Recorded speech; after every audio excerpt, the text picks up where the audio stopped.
할렐루야. 11월 13일 새벽 예배를 하나님께 올려드리겠습니다. 우리 다 같이 사도신경으로 우리의 신앙을 함께 고백하시겠습니다.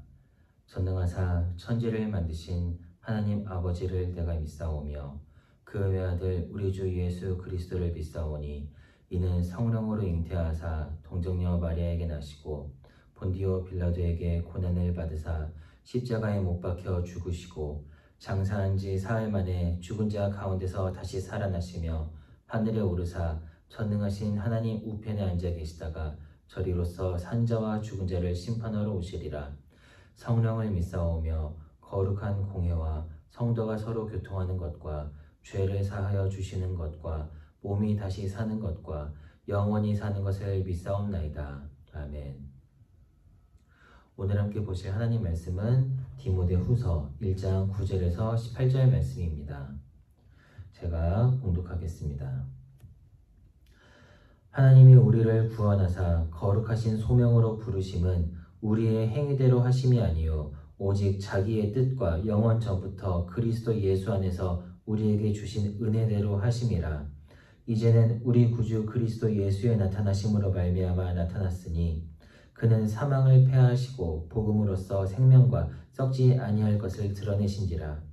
내가 이 복음을 위하여 선포자와 사도와 교사로 세우심을 입었노라. 이로 말미암아 내가 또 이 고난을 받되 부끄러워하지 아니함은 내가 믿는 자를 내가 알고 또한 내가 의탁한 것을 그날까지 그가 등이 지키실 줄을 확신함이라. 너는 그리스도 예수 안에 있는 믿음과 사랑으로서 내게 들은 바 바른 말을 본받아 지키고 우리 안에 거하시는 성령으로 말미암아 내게 부탁한 아름다운 것을 지키라. 아시아에 있는 모든 사람이 나를 버린 이 일을 내가 아나니 그 중에는 부겔로와 허모게네도 있느니라.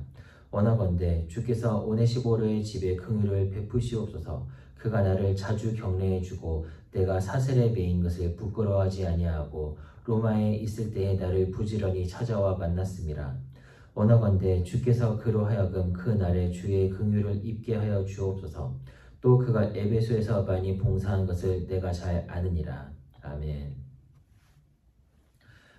오늘은 디모데후서 1장 9절에서 18절의 말씀을 부르심을 따라 사는 삶이라는 제목으로 함께 보시겠습니다. 이 편지에서 바울은 복음과 함께 고난을 받으라는 권면을 하고 있습니다. 복음과 함께, 즉 복음을 위하여 고난을 받으라는 말입니다.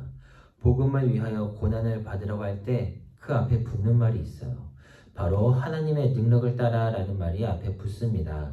하나님의 능력을 따라 복음을 위하여 고난을 받으라. 하나님께서 우리에게 고난을 감당할 능력을 주셨기 때문에 우리가 복음을 위하여 살 수 있다는 말입니다. 그리고 우리에게 주신 능력은 우리에게 능력을 주신 하나님은 굉장히 정교하게 계획을 세우시는 분입니다.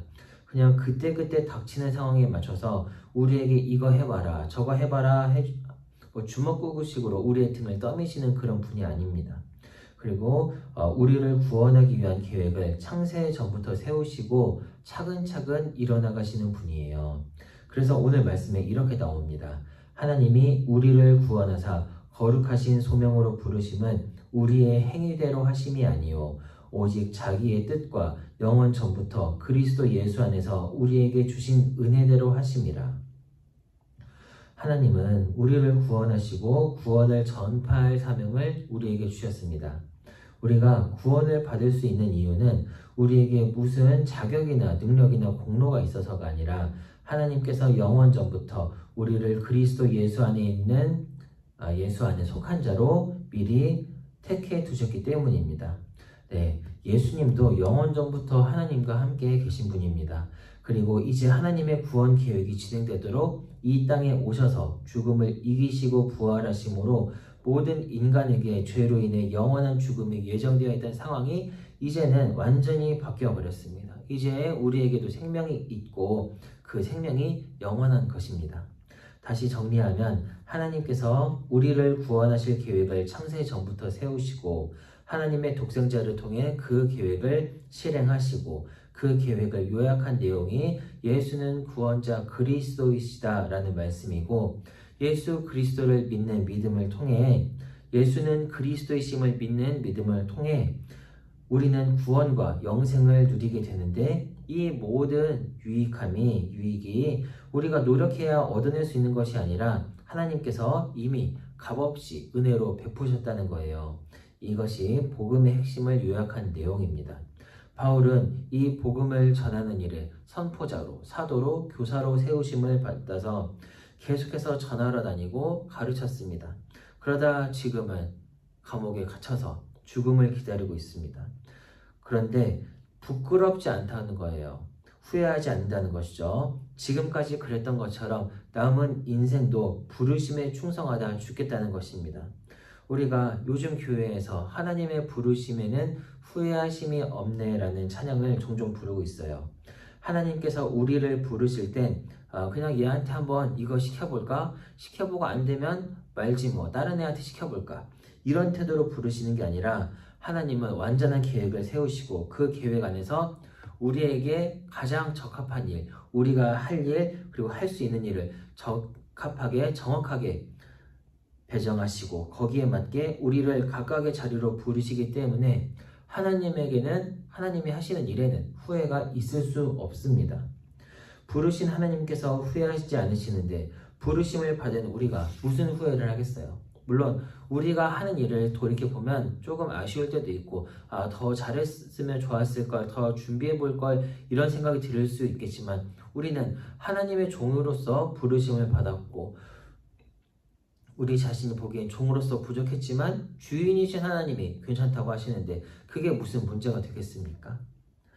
바울이 이렇게 후회 없이 부끄럼 없이 부르심에 충성할 수 있는 이유는 하나님을 믿기 때문입니다. 이 믿음은 덮어놓고 믿는 맹신이 아니라 하나님께서 영원 전부터 세우신 계획대로 구세주를 보내시고 구원 계획이 진행되는 것을 보여주셨기 때문에 앞으로의 계획도 이루어질 것을 믿게 되었다는 거예요. 이전까지 하시던 일들이 다 그 말씀대로 이루어졌으니 앞으로의 일들도 말씀하신 대로 이루어지겠구나 이렇게 설득을 당한 것입니다. 바울은 자기가 받은 소명이 어떤 것인지 그리고 그 소명에 따라 산 삶이 후회가 남지 않는 충실한 삶이었다 이렇게 정리를 하면서 사랑하는 아들 디모데에게도 그러한 삶을 살도록 권하고 있습니다.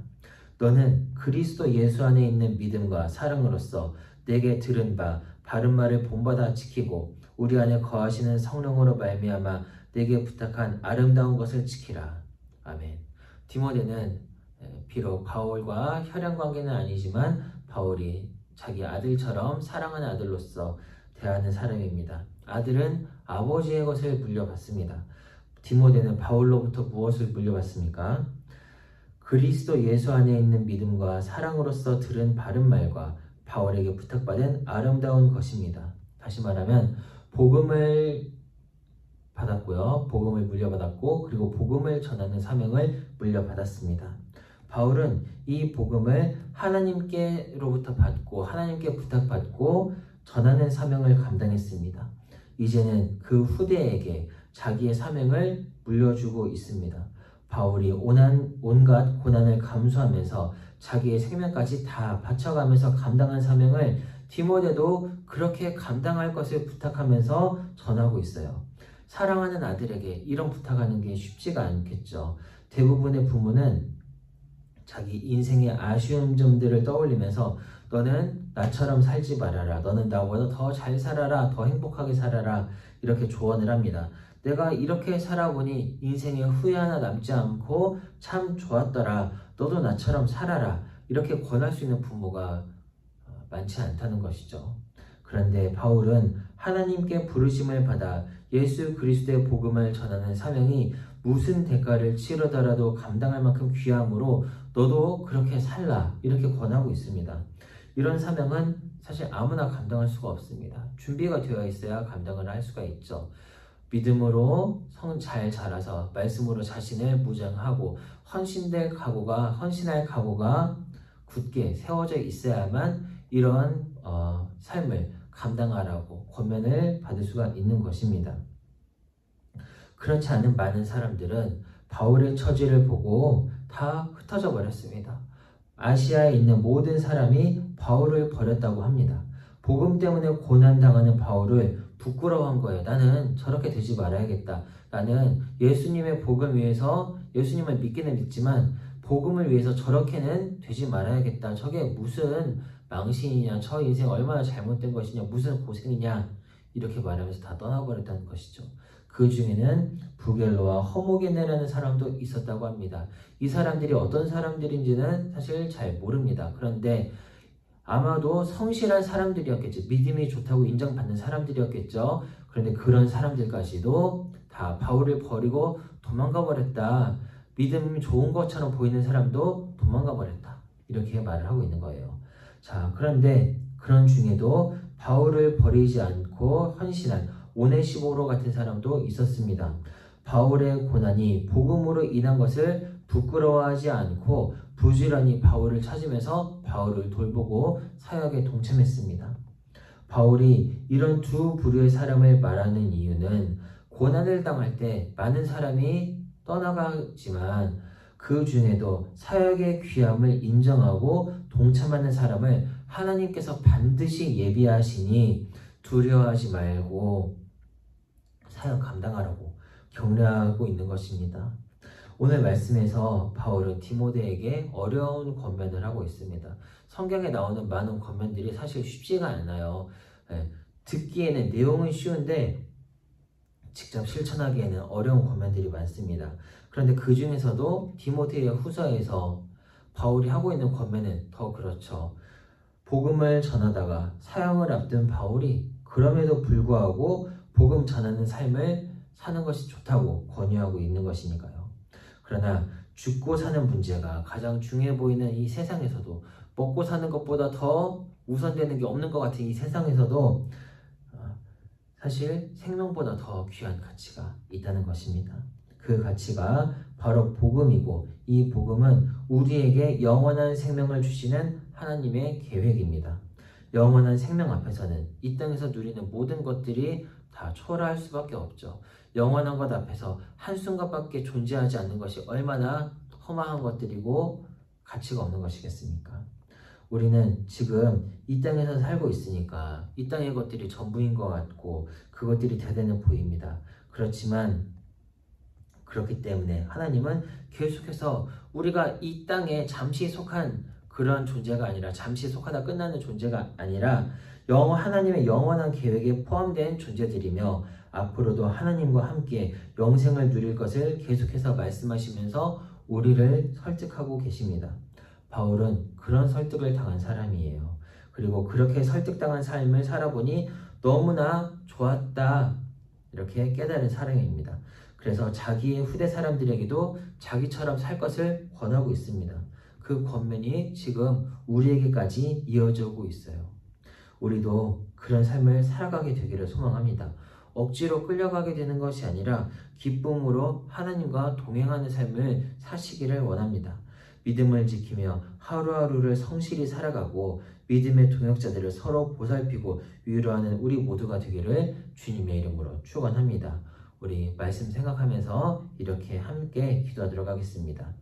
우리 교회가 진리 위에 굳건히 서서 하나님의 말씀을 바르게 세상에 전하도록 지혜와 능력 주실 것을 위해 기도하시고, 성도들이 서로 격려하고 위로하며 한마음으로 교회를 굳건히 세워나갈 것을 위해 기도하시고, 담임 목사님과 사역자들이 어려운 상황과 유혹 속에서도 예수님을 향한 믿음을 지키며 살아가도록 인도하실 것을 위해 기도하시고, 마지막으로 가지고 오신 개인과 가정의 기도 제목을 놓고 다 같이 주님 부르며 기도하겠습니다. 주여